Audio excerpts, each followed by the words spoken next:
So, can you tell us a bit about yourself, your background before Glass Worx? Where did it all start? So, I mean, I could take you way back, but basically, I studied architectural technology at uni, and like had this grand plan to go into architecture, become certified, and that was basically it. Loved houses, just loved design, all that side of things. Graduated in 2008 and worked in a practice in Edinburgh for about 3 months before the credit crunch hit, and that was pretty much the end of that job. I still remember being quite kind of young and naive, because I have told Mark about this before. Some of the projects that I was working on were like some of the companies that went bust effectively overnight. I remember having dinner at home, it was on the news, and it was like, I was working on their project today. Not for a second thinking, well, you won't be working on their project tomorrow because they don't exist anymore. And that pretty much was the end of that job. So had to kind of think on my feet, and did a couple of things like labouring jobs and stuff just to still be in the construction industry. And then I was lucky enough to be offered a traineeship in Germany with a company called Hertz & Lang, who are Passivhaus engineers, consultants, architects. So I went over to Germany in 2009, did a traineeship with them.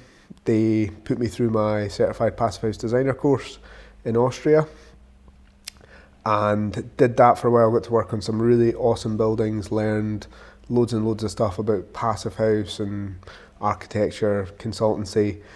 Passivhaus was like happening in the UK, but it wasn't that popular, and there wasn't that many things certified at the time. So kind of came back to the UK in 2009, was fortunate enough to work on the first certified Passivhaus in England, the first certified Passivhaus in Scotland, and loads of other things after that. And basically, as Mark said, was working on architecture projects that I was designing, was working on Passivhaus consultancy projects that other architects were designing, that I was doing the calculations and things like that on. Some of the projects overlapped with Mark in terms of what he was doing and his side of design and products. And yeah, I mean, it just kind of evolved from there. And then there was a couple of conversations that took place with Mark around the business development side of things from a glazing point of view, because one of the things that I've always noticed in terms of the things that I've done is that you start quite broad and then you continue to like niche down and niche down. So, it was just general architecture, and then it was like specifically like houses or domestic type stuff, and then it was Passivhaus, and then from there it's been like glazing or low energy glazing, but specifically the type of stuff that goes into Passivhaus buildings is what interested me, and the types of projects that you can be part of that these days you probably wouldn't get an opportunity to do, because there's quite a few Passivhaus projects, but quite a lot of architects that want to do them. So from the architecture side of things, there's probably not that many opportunities. But from the glazing point of view, there was a lot of opportunities to work on really incredible projects. And yeah, that's just kind of went from there. And so we did that at Scotia Architectural, and now we're doing it for ourselves, so in a nutshell, that's it. Yeah. And my situation is very, very similar to Steff. Didn't start out in glazing, never ever thought that would be something that I would go into. I started out generally as an architectural technician, left school, went to work with the company that I did my work experience with, who were based in Stirling, and they were like a proper old school practice. There was still guys working on drawing boards and, like nicotine stained and all the rest of it, sitting smoking fags all day. So kind of started generally there, and I was fortunate enough to kind of work my way through progressing quite fast, mainly because one of the senior guys that worked there they couldn't use computer, they couldn't use CAD. Because I had left school and I'd done techie drawing and could do CAD work and stuff, I started on that. So I started drawing stuff that I didn't even know what I was drawing. He would just give me a drawing and say, can you replicate this for me in CAD? I did that. So did my they sent me to college and eventually went to do kind of day release, uni and all the rest of it. And long story short was in 2008 the crash came, and I literally kind of got bombed out. Everybody got made redundant, a lot of people left.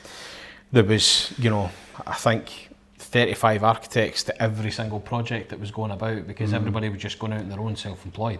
Yeah, they weren't. Wasn't much other choice. No, there was no other choice. I mean, it's funny to think about it now, because it feels like, I suppose it is, like, it's almost 20 years ago, but it was carnage. Oh, aye. Like, overnight. Do you know that? Like, what I said in terms of, like, you watched it on the news and then never, like, but the next day I went in and the boss was like, all of those clients are gone. Yeah, aye. And it was scary. It was bad. So I was fortunate enough. I landed a job as a measured building surveyor. I went out doing that, and was fortunate enough. I went over Europe. I was still quite young at the time, so worked in Ireland and did a lot of, like, railway surveying and construction sites. So doing, like, setting out engineering works, all the rest of it. And then eventually went self-employed. That's when I started my kind of first business, and went to work as a consultant for a canopy company doing open-sided glass structures, and seen an advert for a guy who was looking for an architectural technician with glass structure experience and experience in low energy technologies. So obviously, because of when we started out in this career, pretty much everything we did was either SIPs or timber kit construction, so it was always about low energy and everything else. Went for the job, and that was really my first foray into this industry. That was 16 years ago.